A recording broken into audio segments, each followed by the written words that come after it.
একদা এক রাজ্যে খুব বড় একজন চোর ছিলেন। চৌর্যবিদ্যায় সে এতটাই পারদর্শী ছিল যে কোনোদিন সে চুরি করতে গিয়ে ধরা পড়েনি। মজার বিষয় হলো এই চোরটি প্রকাশ্যে বলে বেড়াতো, আমি একজন পেশায় চোর, এবং চুরি করবার আগে সেই বাড়িতে আগাম খবরও পাঠাই। কিন্তু মানুষ সতর্ক থাকা সত্ত্বেও এই চোরকে কেউ আটকাতে পারত না। একবার সম্রাটের রাজদরবারে এই চোরকে সম্মানিত করা হয়। রাজা চোরকে ডেকে বলেন, তুই যে চুরি করে জীবিকা অর্জন করিস সেটা সবাই জানে। আমি চুরিকে কখনো সমর্থন করি না, কিন্তু এই পুরস্কারটা তোর চুরিবিদ্যা শিক্ষার এই কৌশলের জন্য। আশ্চর্যের ব্যাপার, আজ পর্যন্ত তোকে কেউ হাতে নাতে ধরতে পারল না, অথচ তুই আগাম জানান দিয়ে বাড়িতে বাড়িতে চুরি করিস। কাজটা সত্যিই কঠিন। রাজামশাই তখন চোরকে প্রশ্ন করেন, তুই এই বিদ্যা শিখলি কি করে?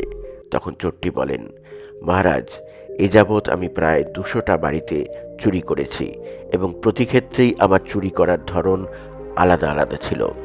ফলে মানুষকে আগাম জানান দেওয়া সত্ত্বেও আমাকে কেউ ধরতে পারেনি।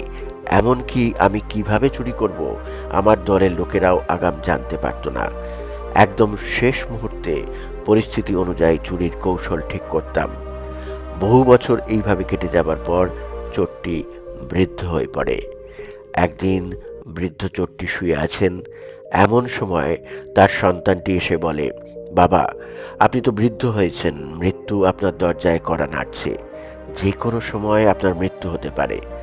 মৃত্যুর পূর্বে আপনি আমাকে এই কলা শিখিয়ে দিয়ে যান, যাতে আমিও আপনার মতোই একজন মস্ত বড় চোর হতে পারি। বৃদ্ধ চোরটি তখন সন্তানের উদ্দেশ্যে বলেন, বেশ, কাল রাত্রে এক জায়গায় চুরি করতে যাব, তুমিও আমার সঙ্গে যাবে। পরের দিন বৃদ্ধ চোরটি গভীর রাত্রে তার সন্তানকে নিয়ে একটি বাড়িতে যায়। বাড়ির দরজা খুলে ভেতরে প্রবেশ করেই একটি ঘরের কোণে একটি বিশালাকার লোহার সিন্দুক দেখতে পেয়ে আনন্দে উৎফুল্ল হয়ে ছেলেকে বলে, এটাই আমাদের প্রথম শিক্ষা। বুড়ো বাপ এত নিপুণভাবে সেই লোহার সিন্দুকের তালা ভাঙছিল, দেখে মনে হচ্ছিল কোনো চিত্রকর তার নিপুণ চিত্রকলার মাধ্যমে কোনো চিত্র আঁকছেন। যেন মনে হচ্ছিল কোনো মূর্তিকার মূর্তি বানাচ্ছেন, কোনো পুরোহিত নিষ্ঠার সাথে কোনো মন্দিরে পুজো পাঠ করছেন।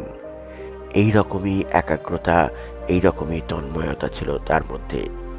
চোরটি মাস্টার চোর ছিল, কোনো সাধারণ চোর ছিল না। সে হাজারো সাধারণ চোরেদের গুরু ছিল। ছেলেটি বাবার এই কার্যকারিতা দেখে ভয়ে কাঁপছিল। ঠান্ডার মরশুম ছিল না, কিন্তু তবুও ছেলেটি ভয়ে কাঁপতে থাকে। ছেলেটি ভয়ে চারিদিকে দেখছিল, কিন্তু তার পিতা একাগ্রচিত্তে আপন মনে তালা ভাঙার কলায় নিমজ্জিত ছিল। তিনি একবারও চোখ তুলে এদিক ওদিক তাকাননি। অবশেষে যখন তালা খুলে গেল, বিশাল সিন্দুকটি সোনা হিরে জহরতে ভর্তি ছিল। পিতা এবার তার পুত্রের দিকে তাকিয়ে বলে, বেটা, এবার তুমি ওই সিন্দুকের মধ্যে প্রবেশ করো। ছেলেটি সেই সিন্দুকের মধ্যে প্রবেশ করল। তৎক্ষণাৎ বৃদ্ধ চোরটি সিন্দুকের বাইরে থেকে তালা লাগিয়ে দিয়ে চাবি নিজের কাছে রেখে চোর চোর চিৎকার করে সেখান থেকে পালিয়ে গেল। অতঃপর গৃহের সমস্ত লোক চোর চোর শব্দে জেগে ওঠে এবং বাড়ির চারিদিকে ছুটে বেড়ায় চোর ধরার জন্য। সিন্দুকের মধ্যে ছেলেটি ভয়ে সিঁধিয়ে রয়েছে। পিতা আমাকে একই শিক্ষা দিতে চাইছেন। আমি তো এদের কাছে ধরা পড়লেই আমাকে প্রাণে মেরে ফেলে দেবে। এখান থেকে বেরোনোর কোনো রাস্তাই তো আমার জানা নেই। অতঃপর বাড়ির সমস্ত লোক চোর ধরার জন্য এদিক ওদিক খুঁজতে থাকে। চারিদিকে পায়ের ছাপ দেখতে থাকে। একজন ভৃত্য খুঁজতে খুঁজতে সেই সিন্দুকের কাছে এসে উপস্থিত হয়, যেখানে চোরটি সিন্দুকের ভেতরে ছিল।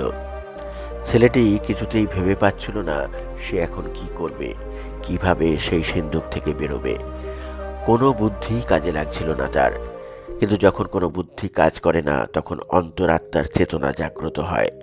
মনে হলো হঠাৎ তার মধ্যে কোনো শক্তি জাগ্রত হয়ে উঠল, আর সে মুখ থেকে এমন আওয়াজ বার করতে লাগলো যেন কোনো ইঁদুর চিৎকার করছে। বাইরে থেকে সেই ভৃত্যটি চাবি খুঁজে নিয়ে এসে সিন্দুকের ভেতরটা প্রদীপের আলোয় দেখতে থাকে। ভৃত্যটি মনে করে বোধহয় সত্যি কোনো ইঁদুর সিন্দুকের ভেতর ছটফট করে চেঁচাচ্ছে, কিন্তু প্রদীপের রশ্মি যেমনই সিন্ধুকের দিকে বাড়ায়, তখনই সেই ছেলেটি ফু দিয়ে প্রদীপটিকে নিভিয়ে দেয় এবং সেই ভৃত্যকে ধাক্কা দিয়ে সেখান থেকে দৌড়ে পালায়। ছেলেটি মেন গেট দিয়ে বেরোতে যাবে, এমন সময় 10-15 জন ব্যক্তি তাকে দেখতে পায় এবং তার পেছন পেছন ধাওয়া করে। চারিদিকে চোর চোর শব্দে শোরগোল পড়ে যায়। আশপাশের সমস্ত লোক একসাথে জড়ো হয়ে যায়। ছেলেটি নিজের প্রাণ বাঁচাতে রুদ্ধশ্বাসে দৌড়তে থাকে। এই রকম দৌড় ছেলেটি এর আগে কখনো দৌড়ায়নি। ছেলেটি নিজেকেই বিশ্বাস করতে পারছিল না যে সে এত দ্রুত দৌড়তে পারে। সে মনে মনে ভাবে অন্য কেউ হয়তো দৌড়চ্ছে। দৌড়াতে দৌড়াতে ছেলেটি রাস্তায় একটি কুয়া দেখতে পায় এবং কুয়োর পাশে পড়ে থাকা একটি পাথরকে দেখতে পায়। সে নিজেই ভাবতে পারছিল না সে কি করতে চাইছে, যেন অন্য কেউ তাকে দিয়ে কিছু করাতে চাইছে। পাথরটিকে দেখা মাত্র ছেলেটি সেই পাথরটিকে কুয়োর জলে নিক্ষেপ করে। পাথরটি জলে নিক্ষেপের সাথে সাথে চোরকে ধরতে আসা সমস্ত ব্যক্তি মনে করে চোরটি জলে পড়ে মারা গেছে। কিন্তু তখন চোরটি একটি ঝোপের মধ্যে শ্বাসরুদ্ধ হয়ে নিঃশব্দে দাঁড়িয়েছিল। সুযোগ বুঝেই আস্তে আস্তে ছেলেটি ঘরে ফিরে যায়। ঘরে গিয়ে মনে মনে ভাবতে থাকে, আজকে এই বুড়োটাকে ঠিক করতেই হবে। পিতা হয়ে কিভাবে আমাকে মৃত্যুর মধ্যে ফেলে পালিয়ে এলে। পিতার ঘরে প্রবেশ করেই ছেলেটি দেখে বাবা চাদর গায়ে আরামে ঘুমাচ্ছে। ছেলেটি কালক্ষেপ না করে চাদরটি সরিয়ে চিৎকার করে বলে, এটা কেমন আচরণ আপনি আমার সাথে করলেন? আপনি কি আমাকে মারতে চাইছিলেন? বাপটি বলে, তুমি এসেছো, ঠিক আছে, বাকি কাহিনী কাল সকালে শুনবো। তুমি তো সবকিছু শিখেই গেছো, আর শেখানোর তো কিছুই নেই।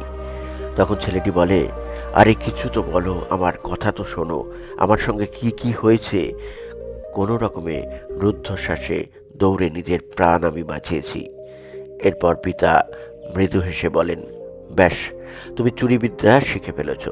এই বিদ্যা কোনো পাঠশালায় পড়ানো হয় না, না তো কাউকে শেখানো যায়। তুমি সত্যিই আমার পুত্র, আমারই রক্ত তোমার ধমনীতে বইছে। ব্যাস, এখন কাজ হয়ে গেছে। তুমি চুরি করার কলা কৌশল শিখে গেছো। কেননা চোর যদি বুদ্ধি দিয়ে চলে তো ফাঁসতে বাধ্য। চুরি করার সময় বুদ্ধি কোনো কাজে লাগে না, কারণ প্রতিদিন নতুন নতুন ঘরে চুরি করতে হয়। একই বুদ্ধি দিয়ে চুরি করা রোজ সম্ভব নয়। প্রতিদিন নতুন নতুন চিন্তা ভাবনা করতে হয়। প্রত্যেকটা বাড়ি নতুন ধরনের। পুরনো অভিজ্ঞতা কোনো কাজে আসে না, আর সেখানে একটাই বুদ্ধিতে চললে সমস্যায় পড়তে হবে। উপস্থিত বুদ্ধিকে কাজে লাগাতে হবে, আর সেখানে প্রতি মুহূর্ত খুব সজাগ থাকতে হয়, সতর্ক থাকতে হয়, যেখানে অন্তরাত্মার আওয়াজকে শুনতে হয়। তো বন্ধুরা, ধ্যানের কলাও চুরির মতোই, যেখানে শুধু হুঁশ রাখতে হয় যখন বুদ্ধি আলাদা হয়। যেখানে সজাগতা এসে যায় আর যেখানে সজাগতা আসে সেখানে তুমি জাগ্রত হয়ে যাও। আর যেখানে তুমি জাগ্রত হয়ে থাকো সেখানে নিজের বিচার আপনা আপনিই বেরিয়ে আসে।